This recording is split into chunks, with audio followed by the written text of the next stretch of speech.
जय राधे हरे कृष्ण जय निताई जय राधे श्याम। हे भक्तगण आज এই ভক্ত প্রাঙ্গণে বসে আমরা লীলার মাধ্যমে এক পরম ভক্তের কথা আস্বাদন করব।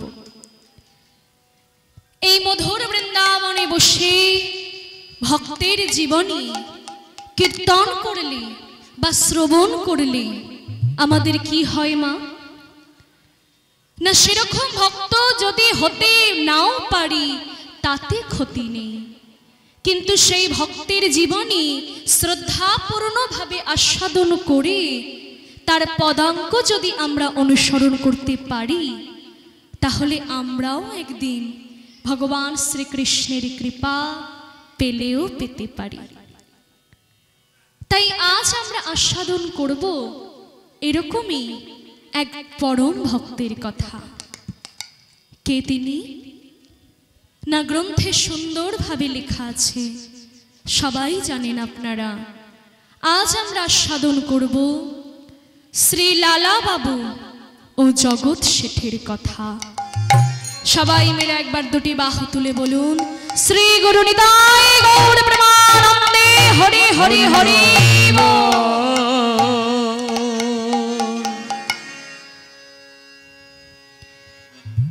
এই লালা বাবু অর্থাৎ জমিদার কৃষ্ণচন্দ্র সিংহ জন্মগ্রহণ করেন মুর্শিদাবাদ জেলার কান্দি শহরে।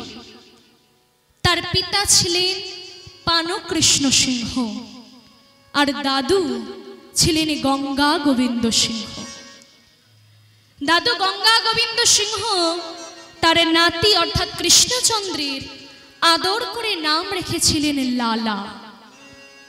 আর সেই নামটি যে এইভাবে পরবর্তীকালে জগৎ বিখ্যাত হয়ে যাবে তা বাবা বুঝতে পারেনি তখন কেউ। এমনকি এই কলকাতার বাগবাজারে জমিদার লালা বাবুকে সবাই এক ডাকে চিনতেন।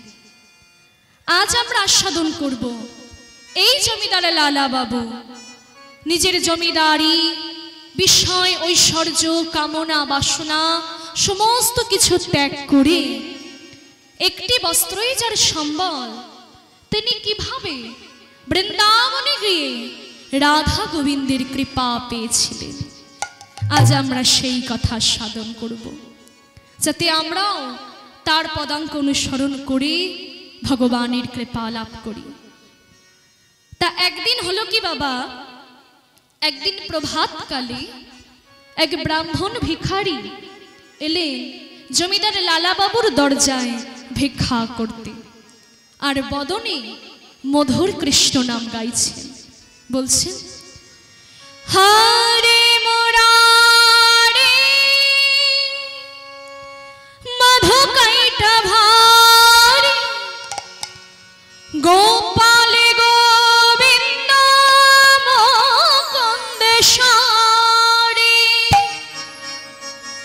হরে মুরারে মধু কাইটা ভারি গোপালে গোবিন্দ মুকুন্দেশ্বরে। হরে মুরারি মধু কৈট ভারে গোপাল গোবিন্দ মুকুন্দ সরে। হরে মুরারে মধু কৈট ভারে গোপালে গোবিন্দ মুকুন্দেশ্বরে। হরে মুরারি মধু কৈট ভারে গোপাল গোবিন্দ মুকুন্দ সরে। হরে মুরারে মধু কৈট ভারে গোপালে গোবিন্দ মুকুন্দেশ্বরে। হরে মুরারি মধু কৈট ভারি গোপাল গোবিন্দ মুকুন্দ মুরারি মধু কৈট ভারে গোপাল গোবিন্দ মুকুন্দ সোরে। সেই ব্রাহ্মণ ভিখারি জমিদার লালা বাবুর দরজায় এসে ডাকছে, ওগো কে আছো, কে আছো দুয়ারে, আমায় দুটি ভিক্ষা দেবে, দাও না গো, বড় আশা করে এসেছি আমি, আমাকে ফিরিয়ে দিও না, দুটো ভিক্ষা দাও। এই মধুর কণ্ঠস্বর শুনে জমিদারের লালা বাবু ঘর থেকে বাইরে বেরিয়ে এসে বললেন, ওগো ভিখারি, কে তুমি, কি চাও তুমি? বাবু, আমি এক দরিদ্র ব্রাহ্মণ ভিখারি, আমাকে আমাকে এক মুষ্টি অন্ন ভিক্ষা দেবেন। এক মুষ্টি অন্ন? এক মুষ্টি অন্ন নিয়ে তুমি কি করবে? সেই ভিখারি বলছে, বাবু, ওই এক মুষ্টি অন্ন নিয়ে আমি প্রথমে আমার গোবিন্দের সেবা দেব, তারপরে আমি প্রসাদ পাব। জানো মা, এই ভিখারির কথা শুনে জমিদার লালা বাবুর মনে ভীষণ দয়া হলো। তা তিনি মনে মনে ভাবলেন কি, যে এক মুষ্টি অন্ন না দিয়ে আমি যদি কিছু অর্থ সাহায্য করি তাহলে হয়তো ভিখারির উপকার হবে। তা এই চিন্তা করে তিনি কি করলেন না, একটি থলিতে কিছু অর্থ বেঁধে নিয়ে তিনি ভিখারিকে সেটা দিলেন। আর ভিখারি কি করলেন বাবা, না ভিখারি সেই অর্থের পূর্ণ থলিটি নিয়ে কিছু দূর গিয়েই এক পাশের এক জলাশয়ে ছড়ে ফেলে দিলেন। দূর থেকে সেই দৃশ্য দেখতে পেয়েছেন লালা বাবু। লালা বাবু সঙ্গে সঙ্গে গিয়ে বলছেন, ওগো ভিখারি, এ তুমি কি করলে? আমি তোমাকে কিছু পরিমাণ অর্থ দিলাম যাতে তোমাকে আর এই ভিক্ষা করতে না হয়, যাতে তুমিও আমার মতো কোনো কারবার কার্য করে সুখে শান্তিতে থাকতে পারো, বড়লোক হতে পারো। আর তুমি সেই অর্থ এইভাবে জলাশয়ে ছুঁড়ে ফেলে দিলে, এটা তুমি কি করলে? সেই ব্রাহ্মণ ভিখারি বলছে, বাবু, আপনি এই যে যে কথাগুলো আমাকে এখন বললেন, আমিও ঠিক সেই আশাগুলো পূরণ করার জন্যই এই অর্থপূর্ণ থলিটি নিয়ে যাচ্ছিলাম। কিন্তু যেতে যেতে কে যেন হঠাৎ আমার ভেতর থেকে চিৎকার করে বলে উঠল, ওরে ভিখারি, তুই অর্থ নিয়ে যাচ্ছিস বড়লোক হবে বলে?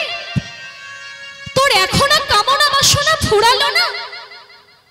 তুই যদি বড়লোক হবে তা গোবিন্দের সেবা করবে কখন? ওরে, যেদিন তুই এই জগতে এসেছিলিস সেদিন কি সঙ্গে করে কিছু নিয়ে এসেছিলিস? আর যেদিন এই পৃথিবী ছেড়ে যাবি সেদিনও সঙ্গে কিছুই যাবে না। শুধু শুধু কি যাবে জানেন বাবু? আমাদের মৃত্যুর সময় আমাদের সাথে কি যাবে জানেন? কৃষ্ণ নামে যাবে সঙ্গে, নামে যাবে কৃষ্ণ, নামে যাবে সঙ্গে, কৃষ্ণ নামে যাবে সঙ্গে, নামে যাবে সঙ্গে, হরে হরে হরে বলে নামে যাবে সঙ্গে, প্রেমানন্দে বাহু তুলে নামে যাবে সঙ্গে, হরে হরে হরে বলে নামে যাবে সঙ্গে, হরে হরে হরি হরি হরি বলে নামে যাবে সঙ্গে। জানো মা, এই কথা শুনে জমিদার লালা বাবু বলছেন, ওগো ভিখারি, এ তুমি কি কথা শোনালে আমায়? আজ পর্যন্ত এমন কথা তো আমাকে কেউ কোনোদিনও বলেনি। ওগো ভিখারি, আমি তোমাকে অনুরোধ করছি, তুমি আজ থেকে আমার এই জমিদার বাড়িতেই থাকো। তুমি প্রতিদিন এইভাবে আমাকে কৃষ্ণ কথা শোনাবে, হরি কথা শোনাবে, তোমার খাওয়া পড়ার কোনো অভাব হবে না, তুমি এখানেই থাকো। সেই ভিখারি বলছি, থাকতে তো পারতাম বাবু, কিন্তু আমি যদি এখানে থাকি তাহলে আমি যে আমার গোবিন্দকে ভুলে যাব, এই কামনা বাসনা ভোগ ঐশ্বর্যে পড়ে আমি যে কৃষ্ণ সেবা ভুলে যাব। তাই আমার এখানে থাকলে চলবে না বাবু, আমার এখানে থাকলে চলবে না। আমি যাই বাবু, আমি যাই।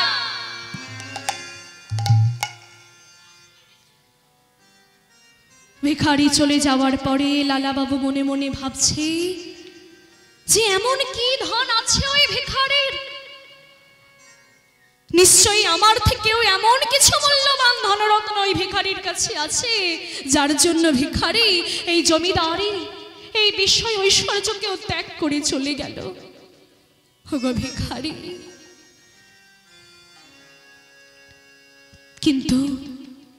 কিন্তু আমারও যে সময় হয়ে এলো, আমারও যে কামনা বাসনা ত্যাগ করা এখনো হলো না। এই বিষয় ঐশ্বর্যে পড়ে আমিও যে ভগবানকে ভুলতে বসেছি। না না না, আর কবে আমি গোবিন্দের চরণে নিজেকে সমর্পণ করব? আর কবে আমি নিজের কামনা বাসনা ত্যাগ করতে পারবো? ওই ভিখারির মতো কবে আমি গোবিন্দের সেবা করতে পারবো? মাগো, আমাদেরও কিন্তু কামনা বাসনা ত্যাগ করতে হবে, কারণ এই লোভ লালসা কামনা বাসনা যদি আমরা ত্যাগ করতে না পারি তাহলে কিন্তু কোনোদিনই আমরা নিজেদের সর্বস্ব গোবিন্দের চরণে সমর্পণ করতে পারবো না। তাই গোবিন্দের চরণে যদি নিজেকে সমর্পণ করতে হয়, তার জন্য এই কামনা বাসনা লোভ ঐশ্বর্য এগুলোকে আমাদের ত্যাগ করতে হবে। আর সেটা কি করে সম্ভব? কামনা বাসনা ত্যাগ করা কিভাবে সম্ভব? না, যদি কেউ প্রতিদিন নিয়মিত হরিনাম সংকীর্তন করতে পারে, হরিনাম শ্রবণ করতে পারে, ভগবানের কীর্তন গাইতে পারে, তাহলে সেও কিন্তু আস্তে আস্তে এই লোভ লালসা কামনা বাসনা থেকে মুক্ত হতে পারবে। রাধে রাধে। আমি জানি আপনারা যতজন এখানে উপস্থিত আছেন এই ভক্ত প্রাঙ্গণে, আপনারা সবাই নিজেদের বাড়িতে ভগবানের নাম গুণকীর্তন করেন, হরিনাম সংকীর্তন শ্রবণ করেন, হরিনাম করেন, কিন্তু আমি তো সেটা রোজ রোজ দেখতে পাই না আপনাদের বাড়িতে এসে।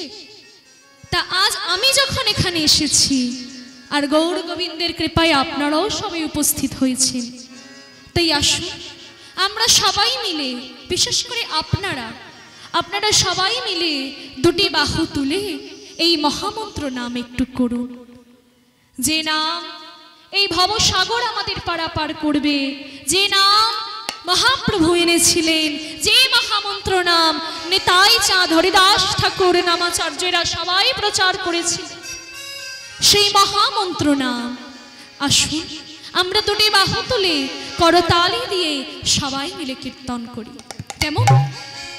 কেউ বাদ যাবেন না কিন্তু বাবা, সবার কাছে অনুরোধ, আপনারা সবাই মিলে করতালি দিয়ে এই মহামন্ত্র নাম করুন। সবাই মিলে বলবেন, হরে কৃষ্ণ হরে কৃষ্ণ কৃষ্ণ কৃষ্ণ হরে হরে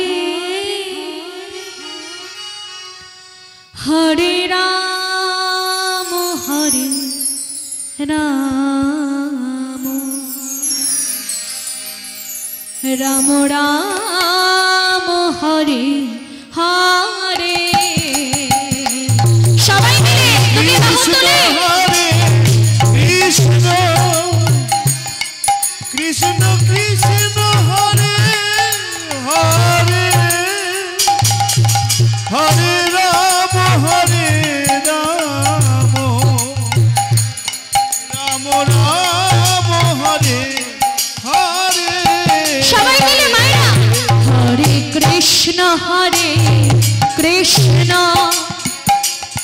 কৃষ্ণ কৃষ্ণ হরে হরে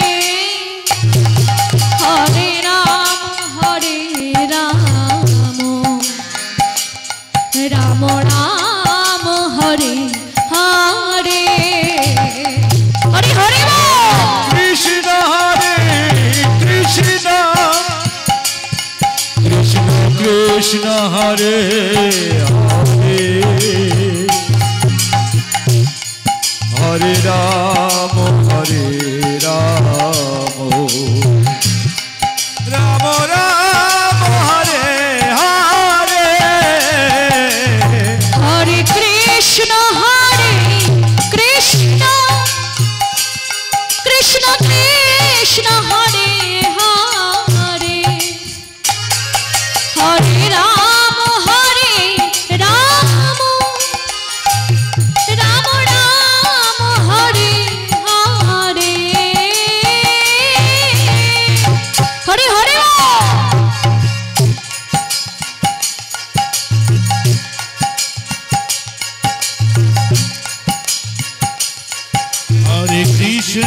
হরে কৃষ্ণ কৃষ্ণ কৃষ্ণ হরে হরে হরে রাম রাম রাম হরে হরে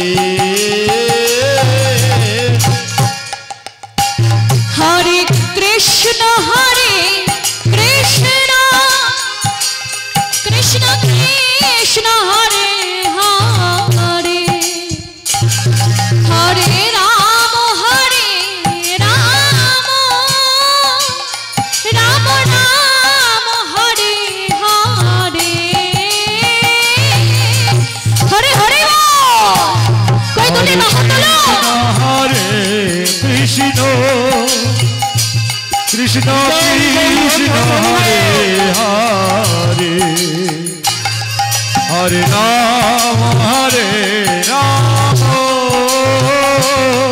রাম রাম হরে হরে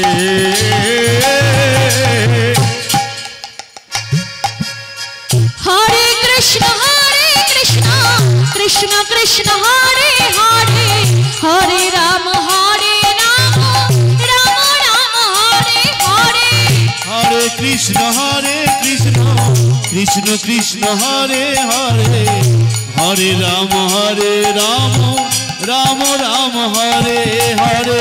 আস্তে আস্তে কই আপনারা বলুন তো মা আমার সাথে হরে কৃষ্ণ কৃষ্ণ হরে রাম রাম রাম হরে হরে জোরে জোরে আরে জোরে ওদিকে শোনা যাচ্ছে না পিছনে এদিকে বাবার একটু বলুন হরে কৃষ্ণ কৃষ্ণ কৃষ্ণ কৃষ্ণ হরে হরে হরে রাম রাম রাম হরে হরে বাহ সবাই মিলে হরে কৃষ্ণ কৃষ্ণ কৃষ্ণ কৃষ্ণ হরে হরে হরে রাম রাম রাম হরে হরে হরে কৃষ্ণ কৃষ্ণ কৃষ্ণ হরে হরে হরে রাম রাম রাম হরে হরে হরে কৃষ্ণ কৃষ্ণ কৃষ্ণ কৃষ্ণ হরে হরে হরে রাম রাম হৃদয় গৌর প্রেমানন্দে হরে হরে হরে কৃষ্ণ কৃষ্ণ কৃষ্ণ কৃষ্ণ হরে হরে হরে রাম রাম রাম হরে হরে। জয় নিতাই। জানেন বাবা এই লালা বাবুর প্রতিদিনের অভ্যাস ছিল যে তিনি সকালবেলায় ঘুম থেকে উঠে স্নান করে আগে তাদের পারিবারিক শ্রী গোবিন্দের মন্দিরে যেতেন। গোবিন্দের মন্দিরে গিয়ে গোবিন্দের ভজন কীর্তন করে তার সেবা দিয়ে তারপর তিনি যেতেন জমিদারির কাছারি বাড়িতে। সেখানে কাছারির কাজ সমাপ্তন করে দুপুরবেলায় এসে বাড়িতে আহার করে একটু বিশ্রাম নিয়ে বিকাল বেলায় যেতেন গঙ্গার ধারে হাওয়া খেতে। তা এই যে সকালবেলার অভ্যাস, এটা কিন্তু লালাবাবুর দাদু অর্থাৎ গঙ্গা গোবিন্দ সিংহ লালাবাবুকে এই অভ্যাসটা করিয়েছিলেন। যখন গঙ্গা গোবিন্দ সিংহ জমিদার ছিলেন তখন তিনি নাতির হাত ধরে প্রতিদিন সকালে সন্ধ্যা গোবিন্দের মন্দিরে গিয়ে ভগবানের ভজন কীর্তন করতেন, শ্রীমদ্ ভাগবত গীতা পাঠ করতেন, রামায়ণ মহাভারত পাঠ করতেন, আর ছোট্ট লালা দাদুর পাশে বসে শ্রবণ করতেন সেই কথাগুলো। তা এত বড় বয়স পর্যন্ত লালাবাবুর সেই অভ্যাস রয়ে গেছে। তা এমনই একদিন যখন লালাবাবু সকালবেলায় স্নান করে গোবিন্দের মন্দিরে গেছেন, তা মন্দিরে গিয়ে দেখেন কি সেই মন্দির প্রাঙ্গণ ঘিরে বসে আছে তার বাড়ির কাজের লোকেরা। এই দৃশ্য দেখে লালাবাবু ক্রোধান্বিত হয়ে উঠলেন। লালাবাবু বলছেন, এ কি, এ আমি কি দেখছি? আমার এই মন্দির প্রাঙ্গণ ঘিরে বসে আছে আমারই বাড়ির কাজের লোকেরা। তা তোমরা সমস্ত কাজ ছেড়ে দিয়ে যদি মন্দিরে বসে থাকবে তাহলে বাড়ির কাজগুলো করবে কখন? তোমরা কি এই জন্য বসে বসে মাইনা নিচ্ছ? বাড়ির কাজগুলো হবে কখন শুনি? তখন তাদের মধ্যে একজন বলে উঠল, বাবু, সারা জীবন তো শুধু কাজই করে গেলাম, এই ভবে এলাম শুধুই কি কাজ করার জন্য? একটু ভগবানের নাম গুণ কীর্তন করব না? একটু ভগবানের ভজন কীর্তন আস্বাদন করব না? তাহলে যে মানব জন্মটাই বৃথা হয়ে যাবে। আপনি চিন্তা করবেন না বাবু, আপনি ভগবানের সেবা দিন, ভজন কীর্তন করুন, আপনার পূজা করা হয়ে গেলে আমরা সবাই নিজেদের কাজে চলে যাব। তাই এরপর লালা বাবু ভগবানের মন্দিরে ঢুকে ভগবানের সেবা দিচ্ছে, গোবিন্দের সেবা দিয়ে গোবিন্দের ভজন কীর্তন করছেন, পূজা অর্চনা করছেন আর গাইছেন, মঙ্গল ময় হরি তুমি নারায়ণ,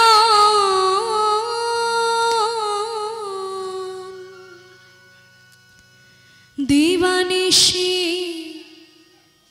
তোমারে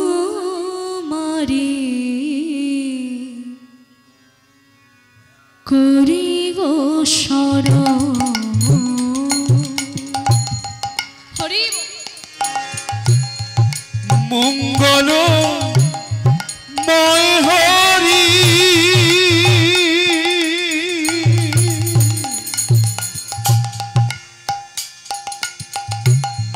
তুমি নারায়ণ,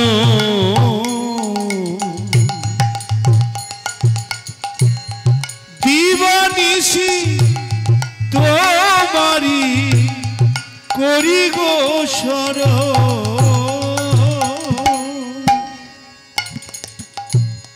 মঙ্গল ময় হরি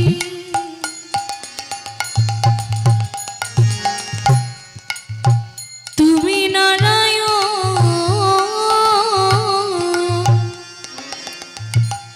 দেবানিশি তোমারে করি গো শরণ। মঙ্গল ময় হরি তুমি নারায়ণ, দিবানিশি তোমারি করি গো শরণ।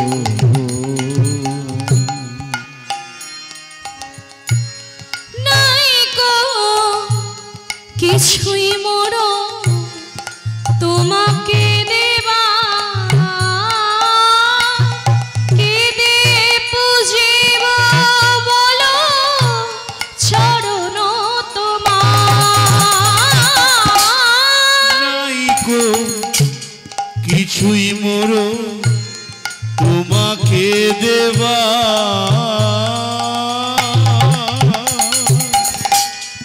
যা কিছু আছে সবই সবই তোমার। নাই গো কিছুই মোর তোমাকে দেবা,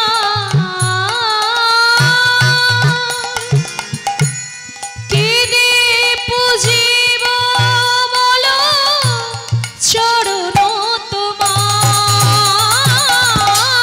নাই কো কিছুই মোর তোমাকে দেবা,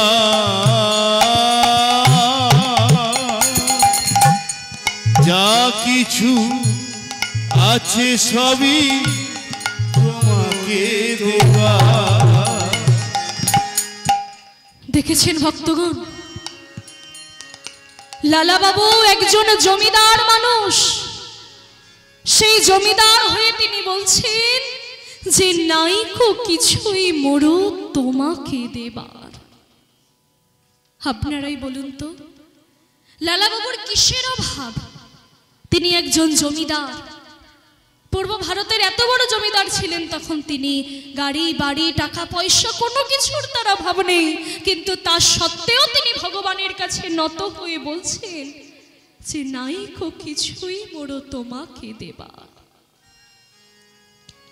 আসলে কি জানেন মা, আমরা এই সাধারণ মানুষ এতই মূর্খ এতই বোকা যে আমরা বাজার থেকে সব দামি দামি ফল মূল মিষ্টি কিনে আনি, আর নিজে মনে মনে কত অহংকার কত গর্বই না করি যে আমি একেবারে বাজারের সেরা সেরা ফলগুলো এনেছি ভগবানের জন্য।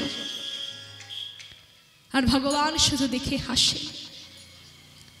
জানো বাবা, এক ব্যক্তি বাজার থেকে গনে গনে 4টে দামি দামি সন্দেশ এনেছে, এক একটা একেবারে 30 টাকা পিস।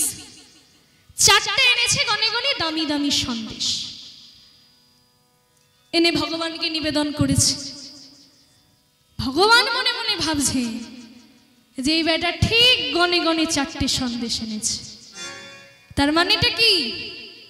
একটা কর্তার, একটা গিন্নির, একটা ছেলের, একটা মেয়ের। তার মানে ভগবানের জন্য কিছু নেই। কি গো মা, তাই তো? তাই ভগবান যদি ভুল করে ওখান থেকে একটা নিয়ে সেবা করে ফেলি, তাহলে বাবা খবর আছে, আর সংসারের মধ্যে ঝামেলা লেগে যাবে। তাই তোদের জিনিস বাবা তোরাই খা। মাগো, ভক্ত যখন ভগবানের কাছে নৈবেদ্য নিবেদন করে, তখন ভগবান সেই নৈবেদ্যের ডালার দিকে তাকান না, ভগবান তাকিয়ে থাকেন ভক্তের নয়নের দিকে, যে সেই ভক্ত কতটা ভালোবেসে কতটা ভক্তি ভরে তাকে সেবা দিচ্ছে। ভগবান সেই ভালোবাসাটা দেখে, ভক্তের অন্তরের ভক্তিটা দেখে। আপনি কি নিবেদন দিচ্ছেন সাজিয়ে থালা, সেটা দেখে না।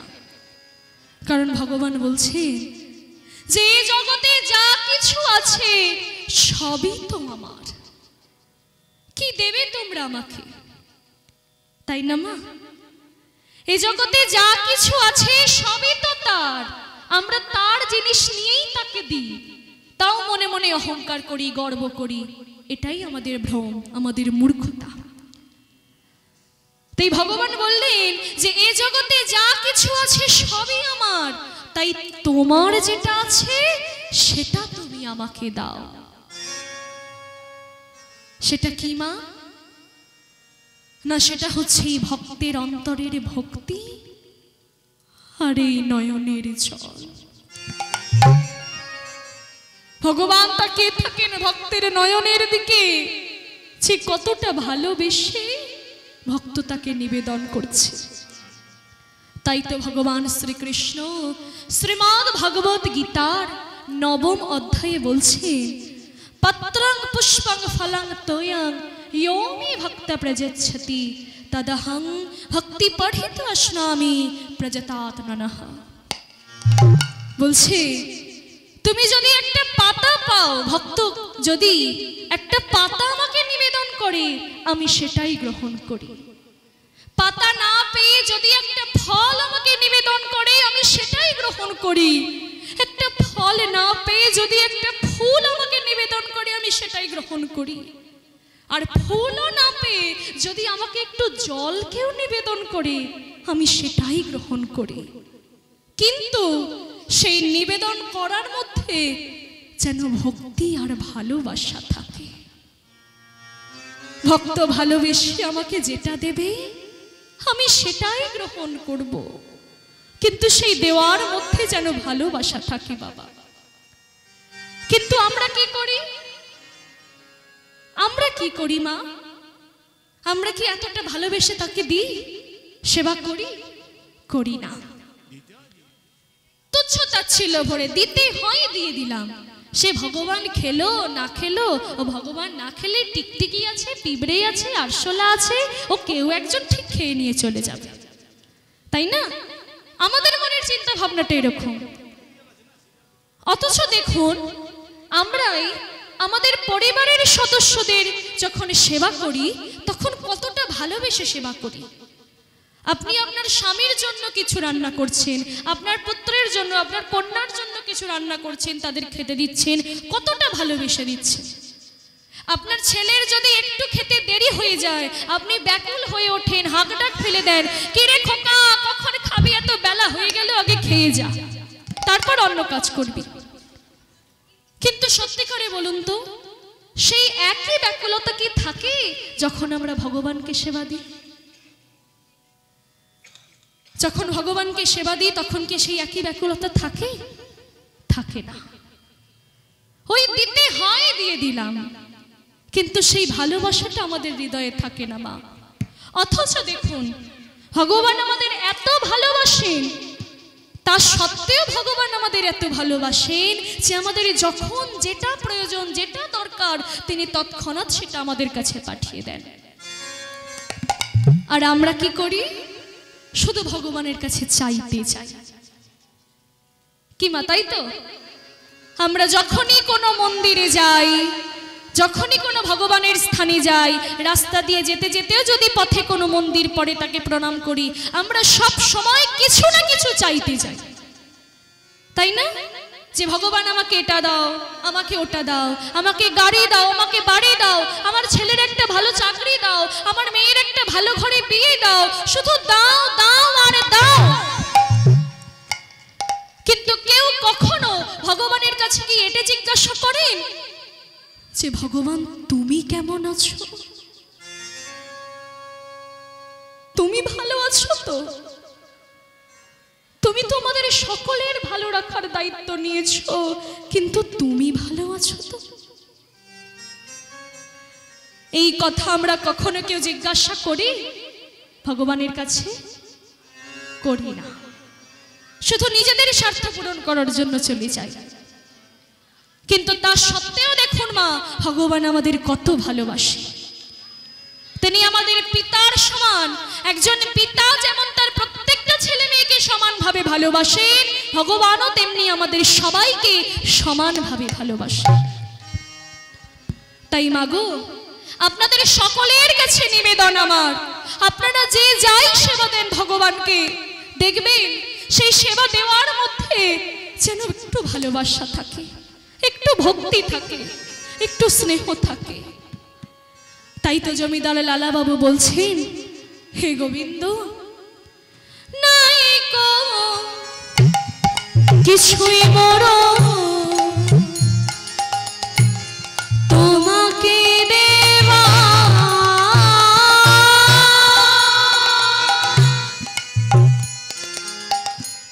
কে দিয়ে পুজিব বলো চরণ তোমার, নাই কো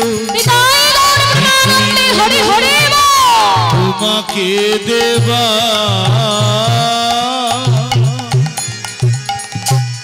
কি দিয়ে পুজিব বলো চরণ তোমার। মঙ্গল ময় হরি তুমি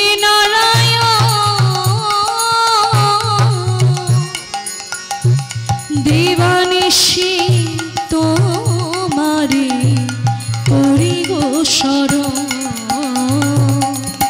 মঙ্গল ময় হরি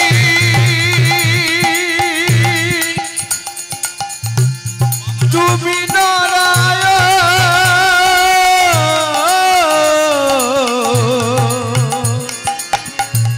দিবানিশি তোমারি করুণ চরণ। মঙ্গল ময় হরি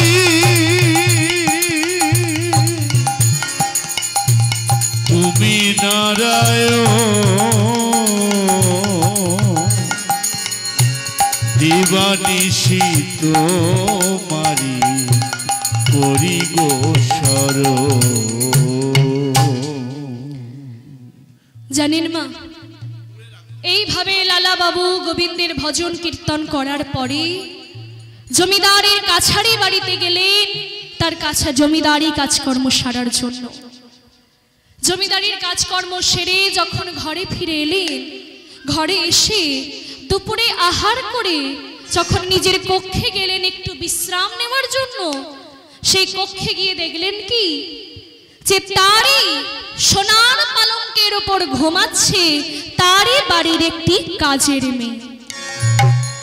দেখে ক্রোধান্বিত হয়ে বললেন, একই দেখছি আমি, আমার ঘরে আমারই সোনার পালঙ্কের ওপর ঘুমায় একটা সামান্য কাজের মেয়ে, এত বড় স্পর্ধা! এই কে আছিস? এই মেয়েটাকে তুলে এই মুহূর্তে আমার সামনে গুনে গুনে 30 ঘা আঘাত কর। জানো মা, যে মেয়েটি ঘুমোচ্ছিল সেই ঘুমন্ত মেয়েটিকে তুলে জমিদার বাবুর সামনে তার প্রহরীগণ তাকে গুনে গুনে 30 ঘা আঘাত করলেন। কিন্তু কি আশ্চর্য ব্যাপার, মেয়েটিকে যখন প্রহার করা হচ্ছে তখন মেয়েটি একটুও কাঁদল না, বরং মুচকি মুচকি হাসছে। আর যেই মেয়েটিকে প্রহার করা বন্ধ হয়ে গেছে অমনি মেয়েটি ঝরঝর করে কেঁদে ফেলল। এই দৃশ্য দেখে জমিদার লালা বাবু বলছে, এই মেয়ে শোন, এখানে তোর ব্যাপারটা কি বল দেখি। তোকে যখন ওরা সবাই মিলে প্রহার করলো তখন তুই কাঁদলি না, আর এখন যখন প্রহার করা শেষ হয়ে গেছে এখন তুই কাঁদছিস কেন? সেই মেয়েটি বলছে, বাবু বাবু আমি আপনারই বাড়ির কাজের মেয়ে, আমি প্রতিদিন আপনার কক্ষে এসে আপনার এই শয্যা সুন্দরভাবে পরিষ্কার করে দিই যাতে আপনার বিশ্রাম নিতে কোনো কষ্ট না হয়। আজও পরিষ্কার করতে এসেছিলাম, কিন্তু এসে আমার শরীরটা এতটাই ক্লান্ত ছিল যে বুঝতে পারিনি আমি কখন এই পালঙ্কে ঘুমিয়ে পড়েছি। কিন্তু বাবু আপনি তো বিচক্ষণ মানুষ, আপনি একটু ভেবে বলুন তো, এই সোনার পালঙ্কে মাত্র 2 ঘন্টা ঘুমিয়ে আমি যদি 30 ঘা বেত্রাঘাত পাই, তাহলে আপনি তো সারা জীবন এই সোনার পালঙ্কে ঘুমাবেন। তাহলে না জানি আপনার জন্য কত ঘা বেত্রাঘাত তোলা আছে। হরি বল, হরি বল। জমিদার বাবু বলছেন, কেন আমি কেন বেত্রাঘাত সহ্য করব? আমি এই অঞ্চলের জমিদার, এই বাড়ি আমার, এই ঘর আমার, এই সোনার পালঙ্ক আমার, আমি কেন বেত্রাঘাত সহ্য করব? মেয়েটি বলছে, বাবু আপনিও মানুষ আর আমিও মানুষ, কিন্তু ভাগ্যের ফেরে আপনি আমার জমিদার আর আমি আপনার ভৃত্য, কিন্তু মানুষ তো আমিও। তাই আমি ভগবানের কাছে প্রার্থনা করছিলাম, হে দয়াময়, হে করুণাময়, এই জমিদার লালা বাবু হলেন আমাদের অন্নদাতা। জমিদার লালা বাবুর জন্য আমরা খেয়ে পড়ে বেঁচে আছি। তাই দয়াময়, এই লালা বাবু যত অন্যায় করুন না কেন, যত ভুলই করুন না কেন, তুমি নিজ গুণে জমিদার লালা বাবুকে ক্ষমা করে দিও প্রভু, ক্ষমা করে দিও। জমিদার বাবু আর থাকতে পারলেন না। এই কথা শুনে মেয়েটিকে বুকের মধ্যে জড়িয়ে নিয়ে বলছেন, ওরে মা, ওরে মা, তুই কি কথা বললি? ওরে তুই ঠিক বলেছিস, তুই ঠিকই বলেছিস। যে পালককে ঘুমিয়ে তোকে আজ 30 বেত্রাঘাত সহ্য করতে হলো, শোন মা শোন, আজ আমি প্রতিজ্ঞা করছি, আজ আমি প্রতিজ্ঞা করছি, আর কোনোদিন আমি ঘুমাবো না।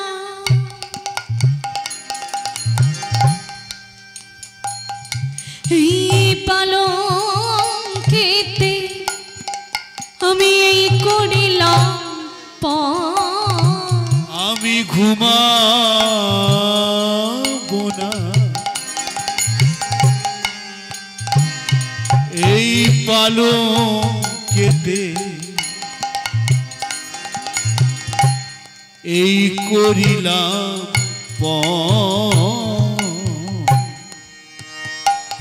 আমি ঘুমাবো না।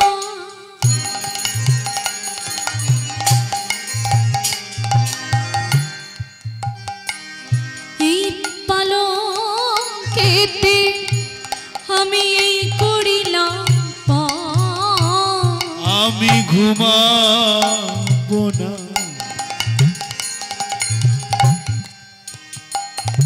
এই পালঙ্কেতে এই করিলাম পাশ থেকে জমিদার বাবুর স্ত্রী কাত্যায়নী দেবী বলছেন, তার স্বামী, তোমার এই প্রতিজ্ঞা কতদিনের? 1 দিন, 2 দিন, নাকি 3 দিন? জমিদার লালা বাবু বলছেন, কতদিনের জানো কাত্যায়নী?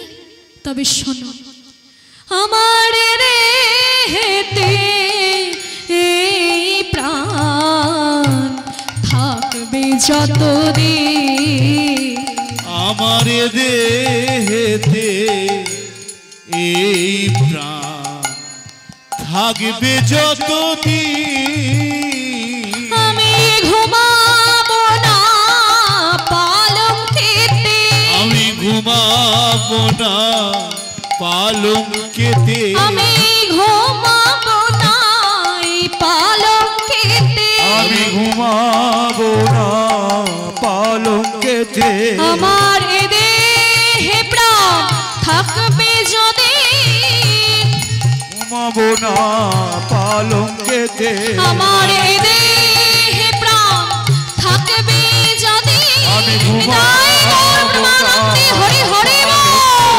আমার দেহে প্রাণ থাকবে যদি, ঘুমাবো না পালঙ্কেতে। তা কাত্যায়নী দেবী বলছেন, স্বামী, তুমি যদি পালঙ্কে না ঘুমাও তা তোমার বিছানাটা কোথায় হবে শুনি? লালা বাবু বলছেন, কেন, মেঝেতে? হ্যাঁ কাত্যায়নী, আজ থেকে আমি মেঝেতেই শয়ন করব, আমি মেঝেতেই শয়ন করব। জানো মা, এইভাবে দিন কাটতে লাগলো। একদিন হলো কি, আমি বলেছিলাম না যে লালাবাবুর অভ্যাস ছিল দুপুরে বিশ্রাম নেওয়ার পরে বিকাল বেলায় পালকি করে উনি যেতেন গঙ্গার ধারে হাওয়া খেতে। তা এমনই একদিন বিকাল বেলায় পালকি বাহকেরা পালকি সাজিয়ে জমিদার বাবুকে ডেকে নিয়ে গেলেন। জমিদারে লালাবাবু পালকি করে গঙ্গার ধারে গেছেন হাওয়া খেতে। তা গঙ্গার ধারে বসে উনি যে তামাকে টান দিতে যাবেন, হঠাৎ এমন সময় লালাবাবু শুনতে পেলেন যে একটি বাচ্চা মেয়ে তার বাবাকে